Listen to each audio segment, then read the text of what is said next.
Hello everyone, ಮತ್ತೊಮ್ಮೆ ಕ್ರೇಯಾನ್ ಸ್ಟಾರ್ಗೆ ಸ್ವಾಗತ. ಇವತ್ತಿನ ರೀಡಿಂಗ್ನಲ್ಲಿ ಅವ್ರಿಗೂ ನಿಮ್ಮ ನೆನಪಿದೆ ಹಾಗೆ ನೀವು ಅಂದ್ಕೊಂಡಿದ್ದೀರಾ ಆ ಒಂದು ಟಾಪಿಕ್ ತಗೊಂಡು ಇವತ್ತಿನ ರೀಡಿಂಗ್ ಶುರು ಮಾಡ್ತಾ ಇದ್ದೀನಿ. ಇದೊಂದು ಟೈಮ್ಲೆಸ್ ಜನರಲ್ ರೀಡಿಂಗ್ ಆಗಿರುತ್ತೆ, ಹಾಗೆ ಕಲೆಕ್ಟಿವ್ ಎನರ್ಜಿನಲ್ಲಿರುತ್ತೆ. ಯಾರ್ಯಾರು ನನಗೆ ಸಬ್ಸ್ಕ್ರೈಬ್ ಮಾಡ್ತಾ ಇದ್ದೀರಾ, ಕಮೆಂಟ್ಸ್ ಮಾಡ್ತಾ ಇದ್ದೀರಾ, ತುಂಬ ಧನ್ಯವಾದಗಳು.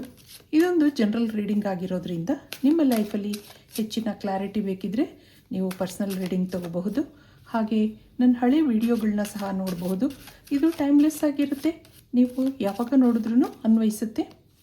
ಯಾರನ್ನು ಭೇಟಿಯಾಗಿದ್ರಿ, ಕಾರಣಾಂತರಗಳಿಂದ ನಿಮ್ಮ ಫ್ರೆಂಡ್ಶಿಪ್ ಮುಂದುವರಿಯೋಕ್ಕಾಗಲಿಲ್ಲ, ಇಬ್ಬರಿಗೂ ಈಗ ಕಮ್ಯುನಿಕೇಷನ್ ಗ್ಯಾಪ್ ಇದೆ, ಜೀವನದಲ್ಲಿ ಮುಂದೆ ಬಂದಿದ್ದೀರಾ, ಆದರೂ ಅವ್ರ ನೆನಪು ಯಾವಾಗಲೂ ನಿಮಗೆ ಬರ್ತಾ ಇರುತ್ತೆ. ಅವ್ರಿಗೂ ನಿಮ್ಮ ನೆನಪಿದೆಯಾ ಹಾಗೆ ನೀವು ಯೋಚಿಸ್ತಾ ಇದ್ದರೆ ನಿಮಗೋಸ್ಕರ ಈ ರೀಡಿಂಗ್ ಅನ್ಕೋತೀನಿ. ಆಲ್ರೆಡಿ ಒಂದು ಕಾರ್ಡ್ ಬಿದ್ದಿದೆ, ಅದರಲ್ಲಿ ಏನಿದೆ ನೋಡೋಣ. ಅವೇರ್ನೆಸ್, ಎಸ್. ಇದಕ್ಕೆ ಇನ್ನೊಂದು ಕಾರ್ಡ್ ನೋಡೋಣ. ಕ್ವೆಸ್ಟ್. ಬಾಟಮ್ನಲ್ಲಿ ಮೆಟಮೋರ್ಫೋಸಿಸ್. ಕಾರಣಾಂತರಗಳಿಂದ ನಿಮ್ಮಿಂದ ದೂರ ಆಗಿದ್ದಾರೆ ಅಂತ ಹೇಳಿದೆ. ಪ್ರತಿಯೊಬ್ಬರಿಗೂ ಅವ್ರದ್ದೇ ಆದ ಸಮಸ್ಯೆಗಳಿರುತ್ತೆ. ಹಾಗಿರೋದ್ರಿಂದ ಯಾವುದೋ ಕಾರಣದಿಂದ ನಿಮ್ಮಿಂದ ದೂರ ಆಗಿದ್ದರು. ಆ ಟೈಮಲ್ಲಿ ನೀವು ಅವ್ರಿಗೆ ಅಷ್ಟೊಂದು ನೆನಪಾಗ್ತಾ ಇರಲಿಲ್ಲ, ಯಾಕೆಂದರೆ ನಿಮಗಿಂತ ಅವ್ರ ಸಮಸ್ಯೆಗಳೇ ಹೆಚ್ಚಾಗಿತ್ತು. ತನ್ನದೇ ಆದ ಭವಿಷ್ಯ ರೂಪಿಸ್ಕೊಳ್ಳೋ ಜವಾಬ್ದಾರಿ ಇತ್ತು. ಈಗ ಕಂಬಳಿ ಹುಳು ಸುಂದರವಾದ ಚಿಟ್ಟೆ ಆಗಿದೆ. ತನ್ನ ಸಮಸ್ಯೆಗಳೆಲ್ಲ ಕಡಿಮೆ ಆದಮೇಲೆ ನಿಮ್ಮ ಜೊತೆ ಕಳೆದಂಥ ದಿನಗಳು ನೆನಪಾಗ್ತಾ ಇದೆ ಅವ್ರಿಗೆ. ಆ ಚೇಂಜ್ ಈಸ್ ಬ್ಯೂಟಿಫುಲ್ ಅನ್ನೋದು ಬರ್ತಾ ಇದೆ. ಇಲ್ಲಿ ಮುಂದೆ ಏನಿದೆ ನೋಡೋಣ. ಒಂದು ಕಾಲದಲ್ಲಿ ನಿಮ್ಮನ್ನು ಅವ್ರು ಇಷ್ಟಪಟ್ಟಿದ್ರು ಅನ್ನೋದು ಅವ್ರಿಗೂ ನೆನಪಿದೆ. ನಿಮ್ಮನ್ನು ಹುಡುಕೋ ಪ್ರಯತ್ನ ನಡೆದಿತ್ತು. ನಿಮ್ಮ ಪರಿಸ್ಥಿತಿ ಏನಾಗಿದೆ, ನೀವು ಹೇಗಿದ್ದೀರಾ ಅನ್ನೋ ಯೋಚನೆ ಅವ್ರಿಗೆ ಆಗಾಗ ಕಾಡ್ತಾ ಇತ್ತು. ಇದಕ್ಕೆ ಇಲ್ಲಿಂದ ಒಂದು ಕಾರ್ಡ್ ನೋಡೋಣ. ನೀವೇನು ಯೋಚನೆ ಮಾಡ್ತಾ ಇದ್ದೀರಾ ಅವ್ರ ಬಗ್ಗೆ? ಇಲ್ಲಿಂದ ಏನು ಬರುತ್ತೆ? Disagreements. I wish you understood how I feel. ನೀವು ಅವ್ರನ್ನ ತುಂಬ ನೆನಪಿಸ್ಕೊತಾ ಇದ್ದೀರಾ. ಇಲ್ಲಿ I want to have equal give and take ಅನ್ನೋ ಭಾವನೆ ನಿಮ್ಮಲ್ಲಿದೆ. ಅವರನ್ನು ನೀವು ಇಷ್ಟಪಟ್ಟಿದ್ರಿ ಸರಿ, ಅವ್ರಿಗೆ ತನ್ನ ಜೀವನದ ಭವಿಷ್ಯದ ಬಗ್ಗೆ ಚಿಂತೆ ಇತ್ತು. ನೀವು ಇಷ್ಟ ಇದ್ರೂ ನಿಮಗೇನೂ ಹೇಳಲಾರ್ದಂಥ ಪರಿಸ್ಥಿತಿನಲ್ಲಿದ್ದರು. ನಿಮಗೂ ಅವರನ್ನು ಮರೆಯೋಕ್ಕಾಗ್ತಾ ಇರಲಿಲ್ಲ. ಎಷ್ಟೋ ಸರಿ ನೀವು ಅವ್ರಿಗೆ ಕೇಳ್ಕೊಂಡಿರೋದಿದೆ. ಇಬ್ಬರಲ್ಲೂ ಡಿಸಗ್ರಿಮೆಂಟ್ಸ್ ಇತ್ತು. ನಿಮ್ಮ ಭಾವನೆಗಳನ್ನ ಅವರು ಅರ್ಥ ಮಾಡ್ಕೊಳ್ಳೋ ಪರಿಸ್ಥಿತಿನಲ್ಲಿರಲಿಲ್ಲ ಅನ್ನೋದಿದೆ. ಕಾರಣಾಂತರಗಳಿಂದ ಇಬ್ಬರಲ್ಲೂ ಕಮ್ಯುನಿಕೇಷನ್ ಗ್ಯಾಪ್ ಶುರು ಆಯಿತು. ನೀವು ಅವರನ್ನು ಮರ್ತಿಲ್ಲ, ಅವರು ನಿಮ್ಮನ್ನು ಮರ್ತಿಲ್ಲ. ಇದಕ್ಕೆ ಟ್ಯಾರೋ ಕಾರ್ಡ್ಸಿಂದ ಏನು ಬರುತ್ತೆ? ಇದು ಅವರ ಎನರ್ಜಿ ಆಗಿರುತ್ತೆ. ಅವ್ರು ನಿಮ್ಮ ಬಗ್ಗೆ ಏನು ಯೋಚನೆ ಮಾಡ್ತಾ ಇದ್ದಾರೆ, ನಿಮ್ಮ ನೆನಪು ಅವ್ರಿಗೆ ಬರ್ತಾ ಇದೆಯಾ? ಇಲ್ಲಿ ದಿ ವೀಲ್, ಕಾಲಚಕ್ರ ಉರುಳಿದೆ. Card number 3, card number 4, card number 5. ಇಲ್ಲಿ ಸ್ಟಾರ್ ಕಾರ್ಡ್ ಬರ್ತಾ ಇದೆ. ಸಮಸ್ಯೆಗಳೆಲ್ಲರ ಜೀವನದಲ್ಲೂ ಇರುತ್ತೆ. ನಾವು ಅಂದ್ಕೊಂಡಾಗ ಏನೂ ನಡೆಯಲ್ಲ, ಆದರೆ ಎಲ್ಲದಕ್ಕೂ ದೇವ್ರನ್ನ ಕೇಳ್ಕೊಳ್ಳೋದಿದೆ. ನಿಮ್ಮನ್ನು ಮತ್ತೆ ಭೇಟಿಯಾಗಬೇಕು, ನಿಮ್ಮನ್ನು ಮತ್ತೆ ನೋಡಬೇಕು, ಹಾಗೆ ಅವರು ದೇವರಲ್ಲಿ ಕೇಳ್ಕೊಂಡಿರೋದಿದೆ, ವಿಶ್ ಮಾಡ್ಕೊಂಡಿರೋದಿದೆ.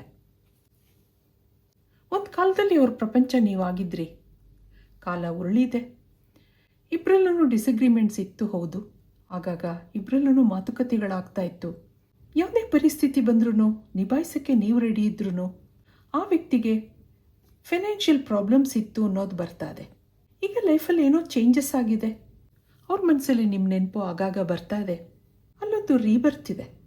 ಆ ನೆನಪುಗಳಿಗೆ ಒಂದು ಮರುಹುಟ್ಟು ಬಂದಿದೆ. ಅವ್ರ ಜೀವನ ಆದಷ್ಟು ಸ್ಟೇಬಲ್ ಮಾಡ್ಕೊಳ್ಳೋಕೆ ನೋಡ್ತಾ ಇದ್ರು. ಒಂದು ಕಾಲದಲ್ಲಿ ನೀವು ಇಷ್ಟ ಆಗಿದ್ರಿ ಸರಿ, ನಿಮ್ಮಿಬ್ಬರಲ್ಲಿ ಒಳ್ಳೆ ಫ್ರೆಂಡ್ಶಿಪ್ ಇತ್ತು, ಆದರೆ ಅದನ್ನು ಮುಂದುವರಿಸೋ ಮನಸ್ಸಿರಲಿಲ್ಲ.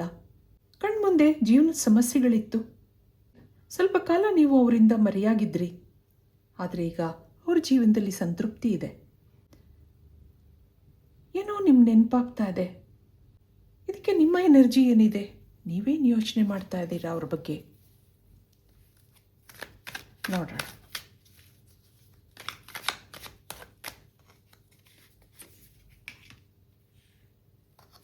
ಪೇಜ್ ಆಫ್ ಕಪ್ಸ್ ಬರ್ತಾ ಇದೆ.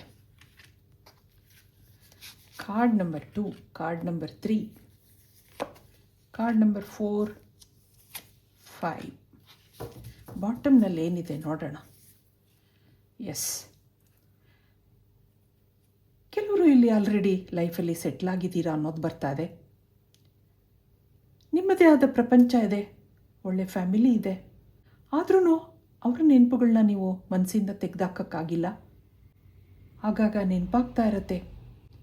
ಕಾಂಟ್ಯಾಕ್ಟ್ ಮಾಡೋ ಪ್ರಯತ್ನ ಮಾಡಿದ್ದೀರಾ, ಆದರೆ ಪ್ರಯೋಜನ ಆಗಿಲ್ಲ. ನಿಮ್ಮದೇ ಆದ ಪ್ರಪಂಚದಲ್ಲಿ ನೀವು ಸಂತೋಷವಾಗಿದ್ದೀರಾ ಅನ್ನೋದಿದೆ. ಆದ್ರೂ ಎಲ್ಲೋ ಒಂದು ಕಡೆ ಆ ಫ್ರೆಂಡ್ಶಿಪ್ ನೆನಪಾಗುತ್ತೆ. ಅವ್ರ ಜೊತೆ ಕಳೆದಂಥ ದಿನಗಳು, ಆ ಮಾತುಕತೆಗಳು ನಿಮ್ಗೆ ಆಗಾಗ ನೆನಪಾಗ್ತಾ ಇರುತ್ತೆ. ಅವ್ರ ಪರಿಸ್ಥಿತಿ ಹೇಗಿದೆ ಹಾಗೆ ನೀವು ಯೋಚನೆ ಮಾಡೋದಿದೆ. ನೀವು ಅವರಿಗೆ ಪ್ರಪೋಸ್ ಮಾಡಿದ್ರಿ, ಆದರೆ ಅದರಿಂದ ಅವರು ಹಿಂದೆ ಸರಿದಿದ್ರು ಅನ್ನೋದಿದೆ. ಫೈನಾನ್ಷಿಯಲ್ ಇಶ್ಯೂಸ್ ಇತ್ತು ಅವ್ರಿಗೆ. ಅವ್ರ ಜೀವನದ ಭವಿಷ್ಯನ ರೂಪಿಸ್ಕೋಬೇಕಿತ್ತು. ನಿಮ್ಮನ್ನು ಸುಳ್ಳು ಪ್ರಾಮಿಸ್ ಮಾಡಿ ನಂಬಿಸೋಕ್ಕೂ ಅವ್ರಿಗಿಷ್ಟ ಇರಲಿಲ್ಲ. ಹಾಗಿರೋದ್ರಿಂದ ಸ್ವಲ್ಪ ಕಾಲ ನಿಮ್ಮಿಂದ ದೂರ ಆಗಿದ್ರು ಅನ್ನೋದಿದೆ. ಅಷ್ಟರಲ್ಲಿ ನಿಮ್ಮಿಬ್ಬರ ದಾರಿಗಳು ಬೇರೆ ಬೇರೆ ಆಗಿದೆ ಅನ್ನೋದು ಇದೆ. ಒಂದೊಂದು ಸರಿ ದೇವರಿಚ್ಛೆ ಬೇರೆ ಇರುತ್ತೆ, ನಾವು ಅದನ್ನು ಅಕ್ಸೆಪ್ಟ್ ಮಾಡ್ಕೋಬೇಕಾಗತ್ತೆ. ಇಲ್ಲಿ ಮುಂದೆ ಏನಾಗುತ್ತೆ, ನೀವಿಬ್ಬರೂ ಮತ್ತೆ ಮೀಟ್ ಆಗ್ತೀರಾ, ಮತ್ತೆ ಭೇಟಿ ಆಗ್ತೀರಾ, ಕೇಳೋಣ. ಯೂನಿವರ್ಸಿಂದ ಏನು ಬರುತ್ತೆ ನೋಡೋಣ.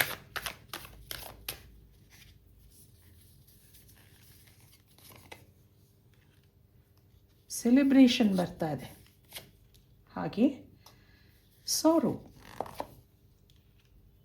ಮತ್ತೊಂದು ಪ್ರೊಜೆಕ್ಷನ್ಸ್, ನ್ಯೂ ವಿಷನ್ ಅನ್ನೋದು ಬರ್ತಾ ಇದೆ, ಹಾಗೆ ಸಕ್ಸಸ್ ಅನ್ನೋದಿದೆ ನೋಡಿ.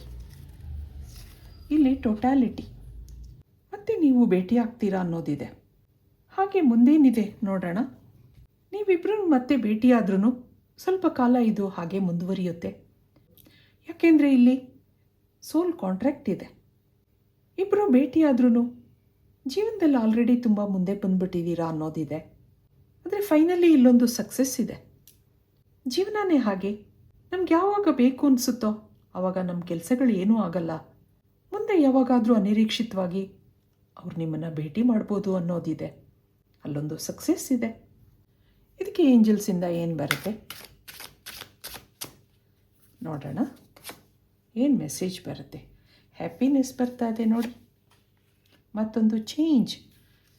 ಹೌದು, ನಿಮ್ಮ ಲೈಫಲ್ಲಿ ಮುಂದೆ ಒಂದು ಚೇಂಜ್ ಇದೆ. ಯೂನಿಯನ್ ಬರ್ತಾ ಇದೆ. ಇದಕ್ಕೆ ಡ್ರೀಮರ್ ಬರ್ತಾ ಇದೆ ಬಾಟಮ್ನಲ್ಲಿ. ನೀವು ಇಷ್ಟಪಡ್ತಾ ಇರುವ ವ್ಯಕ್ತಿಗೆ ಜೀವನದಲ್ಲಿ ಸಮಸ್ಯೆಗಳಿತ್ತು ಸರಿ, ಆದ್ರೂ ನಿಮ್ಮ ಬಗ್ಗೆ ಕನಸು ಕಾಣ್ತಾ ಇದ್ರು. ಅವ್ರ ಡೆಸ್ಟಿನಿ ನೀವಾಗಿದ್ರಿ. This is the magic of life ಅನ್ನೋದು ಬರ್ತಾ ಇದೆ. ಮತ್ತು ಈ ಕನೆಕ್ಷನಲ್ಲಿ ಹ್ಯಾಪಿನೆಸ್ ಇದೆ. ಏನೋ ನಿಮ್ಮ ಲೈಫಲ್ಲಿ ಚೇಂಜಸ್ ಬರೋದಿದೆ. ಯಾಕೆಂದರೆ ಆಲ್ರೆಡಿ ನಿಮಗೊಂದು ರೀಬರ್ತ್ ಬಂದಿತ್ತು. ಮತ್ತು ಇಲ್ಲೊಂದು ರೀಯೂನಿಯನ್ ಇದೆ. ಇಲ್ಲೇನೋ ಅನ್ಸೀನ್ ಬ್ಲೆಸ್ಸಿಂಗ್ಸ್ ಇದೆ. ಹಾಗಿರೋದ್ರಿಂದ ಈ ನೆಗೆಟಿವಿಟಿ ಎಲ್ಲ ಗ್ರ್ಯಾಜುಯಲ್ ಆಗಿ ಕಡಿಮೆ ಆಗುತ್ತೆ. ಮತ್ತು ನೀವಿಬ್ಬರು ಭೇಟಿ ಆಗ್ತೀರಾ ಅನ್ನೋದಿದೆ. ಇದು ಇವತ್ತಿನ ರೀಡಿಂಗ್ ಆಗಿರುತ್ತೆ. ಮತ್ತು ಇಂಥದೇ ರೀಡಿಂಗ್ ಕೇಳಬೇಕು ಅನಿಸಿದ್ರೆ ನನ್ನ ವೀಡಿಯೋಸ್ನ ಲೈಕ್ ಮಾಡಿ, ಶೇರ್ ಮಾಡಿ, ಸಬ್ಸ್ಕ್ರೈಬ್ ಮಾಡಿ. Thank you for watching. Be happy always.